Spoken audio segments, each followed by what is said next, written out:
Hello everyone, welcome to the HardReset channel, and today I'm going to show you how to track a workout with your Oura Ring 4.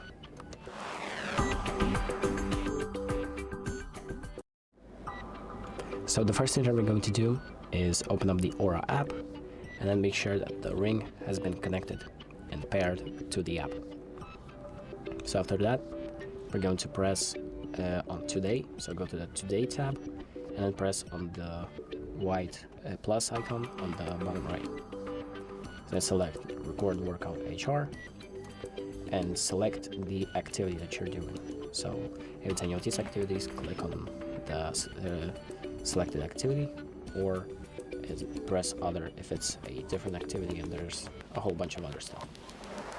So I'm going to select an activity, and then you're going to wear your ring, so it's going to track all of your statistics during the workout.